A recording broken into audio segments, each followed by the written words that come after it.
Ladies and gentlemen, today is Peter Cullen's birthday. Usually I don't give a shit if it's a celebrity's birthday. I'm like, okay, cool. It's this person's birthday.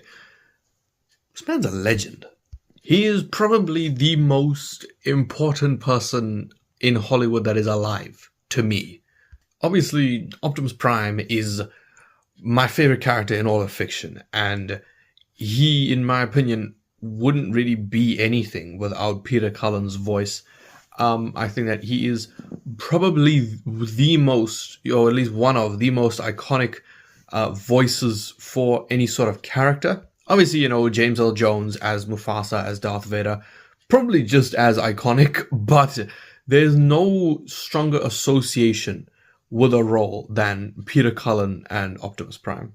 He just has a voice unlike anyone else, and the way the story, how he created the voice for Optimus, how it was sort of inspired by his brother, because obviously, before he was going to audition for Optimus Prime, his brother was like, if you're going to be a leader, be strong enough to be gentle. And he sort of used his brother's voice as inspiration for Optimus Prime. That is just such an amazing story.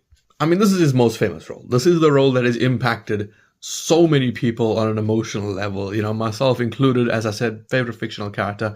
But obviously, it's not his only role. Of course, I'm a huge fan of the Alien and Predator franchise, and he did make the sounds for the Predator in the original movie.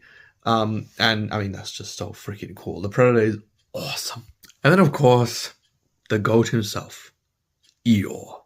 I have not seen Winnie the Pooh in about 10 years.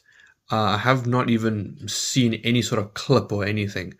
But obviously, I remember him so clearly, so vividly as Eeyore. And he was just such a hilariously depressed character. The fact that this man is 84 years old and is still doing this, still continuing to voice Optimus Prime. He said that he will continue to voice Prime in live action. It's ridiculous. Very few actors, many voice actors as well, are this committed to a role, but I respect the hell out of this man. As I said, from any person working in Hollywood, he's the one I respect the most. There's also obviously a special birthday. He's turning 84. The franchise started in 1984. Yeah, no. Obviously, it's his birthday, so I don't want to sound negative, but I'm just saying this.